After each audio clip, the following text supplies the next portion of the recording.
नमस्कार। आइए आज सुनते हैं भगवती चरण वर्मा जी की कहानी प्रायश्चित। अगर कबरी बिल्ली घर भर में किसी से प्रेम करती थी तो रामू की बहू से, और अगर रामू की बहू घर भर में किसी से घृणा करती थी तो कबरी बिल्ली से। रामू की बहू 2 महीने हुए मायके से प्रथम बार ससुराल आई थी। पति की प्यारी और सास की दुलारी 14 वर्ष की बालिका। भंडार घर की चाबी उसकी करधनी में लटकने लगी। नौकरों पर उसका हुक्म चलने लगा और रामू की बहू घर में सब कुछ। सास जी ने माला ली और पूजा पाठ में मन लगाया, लेकिन ठहरी 14 वर्ष की बालिका। कभी भंडार घर खुला है तो कभी भंडार घर में बैठे बैठे सो गई। कबरी बिल्ली को मौका मिला, घी दूध पर अफवाह जुट गई। रामू की बहू की जान आफत में और कबरी बिल्ली के छक्के पंजे। रामू की बहू हांडी में घी रखते रखते ऊँक गई और बचा हुआ घी कबरी के पेट में। रामू की बहू दूध ढक कर मिसरानी को जिन्स देने गई और दूध नदारद। अगर बात यहीं तक रह जाती तो भी बुरा ना था। कबरी रामू की बहू से कुछ ऐसा परच गई थी कि रामू की बहू के लिए खाना पीना दुश्वार हो गया। रामू की बहू के कमरे में रबड़ी से भरी कटोरी पहुंची और रामू जब आए तब तक कटोरी साफ छटी हुई। बाजार से बलाई आई और जब तक रामू की बहू ने पान लगाया बलाई गायब। रामू की बहू ने तय कर लिया कि या तो वही घर में रहेगी या फिर कबरी बिल्ली ही। मोर्चाबंदी हो गई और दोनों सतर्क।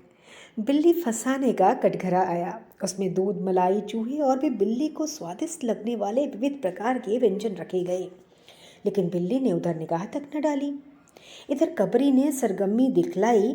अभी तक तो वह रामू की बहू से डरती थी, पर अब वह साथ लग गई। लेकिन इतने फासले पर भी रामू की बहू उस पर हाथ न लगा सके।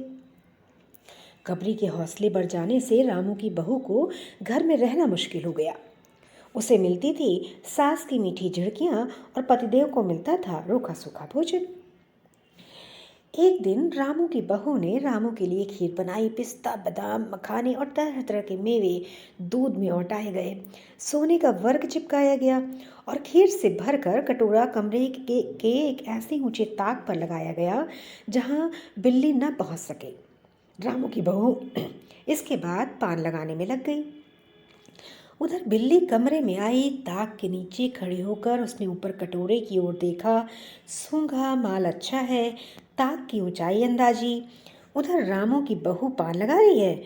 पान लगाकर रामू की बहू सास जी को पान देने गई और कबरी ने छलांग लगाई।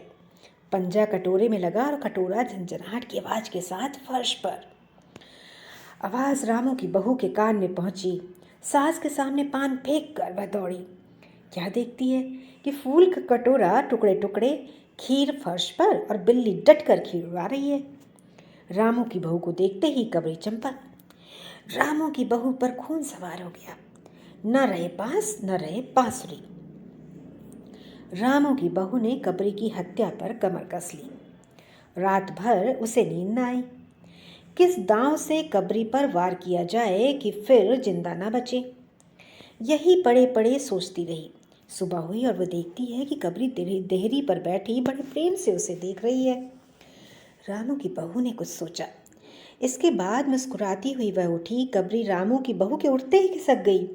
रामू की बहू एक कटोरा दूध कमरे के दरवाजे की देहरी पर रखकर चली गई। हाथ में पाटा लेकर वह लौटी तो देखती कि कबरी दूध पर जुटी हुई है। मौका हाथ में आ गया। सारा बल लगाकर पाटा उसने बिल्ली पर पटक दिया। कबरी न हिली, न डुली, न चीखी, न चिल्लाई, बस एकदम उलट गई। आवाज़ जो हुई तो मेहरी झाड़ू छोड़कर, मिश्रानी रसोई छोड़कर और सास पूजा छोड़कर घटनास्थल पर उपस्थित हो गई। रामू की बहू सर झुकाए हुए अपराधिनी की भांति सुन रही थी। मेहरी बोली, अरे राम, बिल्ली तो मर गई माँ जी। बिल्ली की हत्या बहू से हो गई, यह तो बुरा हुआ। मिसरानी बोली, माँ जी, बिल्ली की हत्या और आदमी की हत्या बराबर है। हम तो रसोई न बनावेंगी जब तक कि बहू के सिर हत्या रहेगी। सास जी बोली, हाँ ठीक तो कहती हो। अब जब तक बहू के सर से हत्या ना उतर जाए तब तक कोई पानी कैसे पी सकता है, न खाना खा सकता है। बहू ये क्या कर डाला। मेहरी ने कहा, फिर क्या हो, कहो तो पंडित जी को बुला लाई। सास की जान में जान आई। अरे हाँ, जल्दी दौड़ के पंडित जी को बुला लो। बिल्ली की हत्या की खबर बिजली की तरह से पड़ोस में फैल गई।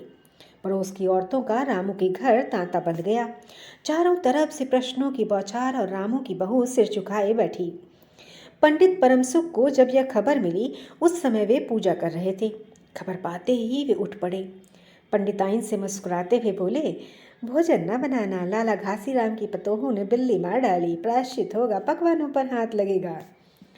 पंडित परमसुख चौबे छोटे और मोटे से आदमी थे। लंबाई 4 फीट 10 इंच और तोंद का घेरा 58 इंच।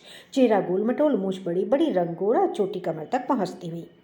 कहा जाता है कि मथुरा में जब पंसेरी खुराक वाले पंडितों को ढूंढा जाता है तो पंडित जी परमसुख को उस लिस्ट में प्रथम स्थान दिया जाता था। पंडित परमसुख पहुंचे और कोरम पूरा हुआ। पंचायत बैठी। सास जी, मिश्रानी, किस्नू की माँ, छन्नू की दादी और पंडित परमसुख।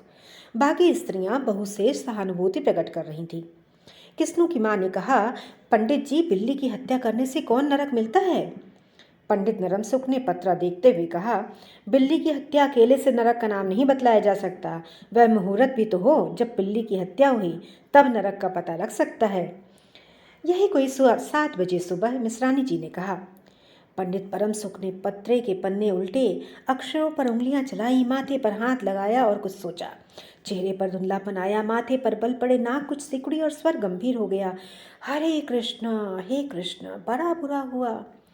प्रातःकाल ब्रह्म मुहूर्त में बिल्ली की हत्या। घोर कुंभी पाक नरक का विधान है। रामू की माँ, यह तो बड़ा बुरा हुआ। रामू की माँ की आंखों में आंसू आ गए। तो फिर पंडित जी, अब आप क्या होगा, आप ही बतलाएं।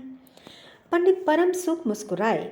रामू की माँ, चिंता की कौन सी बात है, हम पुरोहित फिर कौन दिन के लिए हैं। शास्त्रों में प्रायश्चित का विधान है, सो प्रायश्चित से सब कुछ ठीक हो जाएगा। रामू की माँ ने कहा, पंडित जी, इसीलिए तो आपको बुलवाया था। अब आगे बतलाओ कि क्या किया जाए। किया क्या जाए? यही एक सोने की बिल्ली बनवाकर बहू से दान करवा दी जाए। जब तक बिल्ली न दे दी जाएगी तब तक तो घर अपवित्र रहेगा। बिल्ली दान देने के बाद 21 दिन का पाठ हो जाए। छन्नू की दादी बोली, हाँ और क्या, पंडित जी ठीक तो कहते हैं, बिल्ली अभी दान दे दी जाए और पाठ फिर हो जाए। रामू की माँ ने कहा, तो पंडित जी, कितने तोले की बिल्ली बनवाई जाए? पंडित परमसुख मुस्कुराए। अपनी तोंद पर हाथ फेरते हुए उन्होंने कहा, बिल्ली कितने तोले की बनवाई जाए? अरे रामू की माँ, शास्त्रों में तो लिखा है कि बिल्ली के वजन भर सोने की बिल्ली बनवाई जाए। लेकिन अब कलयुग आ गया है, धर्म कर्म का नाश हो गया है, श्रद्धा रही नहीं। सो रामू की माँ, बिल्ली के तौल भर की बिल्ली तो क्या बनेगी, क्योंकि बिल्ली 20-21 शेर से कम की क्या होगी। हाँ, कम से कम 21 तोले की बिल्ली बनवा के दान करवा दो, और आगे तो आपकी अपनी श्रद्धा। रामू की माँ ने आंखें फाड़ कर पंडित परमसुख को देखा। अरे बाप रे, 21 तोला सोना! पंडित जी, यह तो बहुत है, तोला भर की बिल्ली से काम ना निकलेगा। पंडित परमसुख हंस पड़े। रामू की माँ, 1 तोला सोने की बिल्ली? अरे रुपया का लोभ बहू से बढ़ गया क्या? बहू के सिर बड़ा पाप है, इसमें इतना लोभ ठीक नहीं। मोल तोल शुरू हुआ और मामला 11 तोले की बिल्ली पर ठीक हो गया। इसके बाद पूजा पाठ की बात आई। पंडित परमसुख ने कहा, उसमें क्या मुश्किल है, हम लोग किस दिन के लिए हैं। रामू की माँ, मैं पाठ करवा दिया करूँगी, पूजा की सामग्री आप घर भिजवा देना। पूजा का सामान कितना लगेगा? अरे कम से कम हम पूजा कर देंगे दान के लिए करीब 10 मन गेहूँ, 1 मन चावल, 1 मन दाल, मन भर तिल, 5 मन जौ और 5 मन चना, 4 पसेरी घी और मन भर नमक लगेगा। बस इतने से काम चल जाएगा। अरे बाप रे, इतना सामान! पंडित जी, इसमें तो 100-150 खर्च हो जाएगा। रामू की माँ ने रुआसी होकर कहा। फिर इससे कम में तो काम ना चलेगा। बिल्ली की हत्या कितना बड़ा पाप है। रामू की माँ, खर्च को देखते वक्त पहले बहू के पाप को भी तो देख लो। ये तो प्रायश्चित है, कोई हंसी खेल थोड़ी ही है। और जैसी जिसकी मर्यादा, प्रायश्चित में उसे वैसा खर्च भी करना पड़ता है। आप लोग कोई ऐसे वैसे थोड़े हो। अरे 100-150 रुपये आप लोगों के हाथ का मेल है। पंडित परमसुख की बात से पंच प्रभावित हुए। कृष्णू की माँ ने कहा, पंडित जी ठीक कहते हैं, बिल्ली की हत्या कोई ऐसा वैसा पाप तो है नहीं, बड़े पाप के लिए बड़ा खर्च भी चाहिए। छन्नू की दादी ने कहा, और नहीं तो क्या, दान पुण्य से ही पाप कटते हैं, दान पुण्य में किफ़ायत ठीक नहीं। मिश्रानी ने कहा, और फिर माँ जी आप लोग बड़े आदमी ठहरे, इतना खर्च कौन आप लोगों को अखरेगा। रामू की माँ ने अपने चारों ओर देखा। सभी पंच पंडित जी के साथ पंडित परमसुख मुस्कुरा रहे थे। उन्होंने कहा, रामू की माँ, एक तरफ तो बहू के लिए कुंभी पाक नरक है और दूसरी तरफ तुम्हारे जिम्मे थोड़ा सा खर्चा है, सो उससे मुंह न मोड़ो। एक ठंडी सांस लेते हुए रामू की माँ ने कहा, अब तो जो नाच नचाओगे नाचना ही पड़ेगा। पंडित परमसुख जरा बिगड़ कर बोले, रामू की माँ, यह तो खुशी की बात है, अगर तुम्हें अखरता है तो ना करो, मैं चला। इतना कहकर पंडित जी ने पोथी पत्रा भी बटोरा। अरे पंडित जी, रामू की माँ को कुछ नहीं अखरता, बेचारी को कितना दुख है, बिगड़ो ना। मिस रानी, छन्नू की दादी और किस्नू की माँ ने एक स्वर में कहा। रामू की माँ ने पंडित जी के पैर पकड़े और पंडित जी ने अब जमकर आसन लगाया।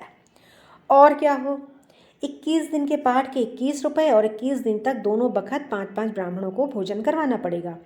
कुछ रुक कर पंडित परमसुख ने कहा, सो इसकी चिंता ना करो, मैं अकेले दोनों समय भोजन कर लूँगा और मेरे अकेले भोजन करने से 5 ब्राह्मण के भोजन का फल मिल जाएगा। यह तो पंडित जी ठीक कहते हैं, पंडित जी की तोन तो देखो। मिस रानी ने मुस्कुराते हुए पंडित जी पर व्यंग्य किया। अच्छा तो फिर प्रायश्चित का प्रबंध करवाओ। रामू की माँ 11 तोला सोना निकालो, मैं उसकी बिल्ली बनवा लाऊं। 2 घंटे में मैं बनवा कर लौटूंगा, तब तक सब पूजा का प्रबंध कर रखो। और देखो, पूजा के लिए। पंडित जी की बात खत्म भी ना हुई थी कि मेहरी हाफती हुई कमरे में घुस आई और सब लोग चौंक पड़े। रामू की माँ ने घबरा कर कहा, अरे क्या हुआ रे। मेहरी ने लड़खड़ाते स्वर में कहा, माँ जी, बिल्ली तो उठकर भाग गई।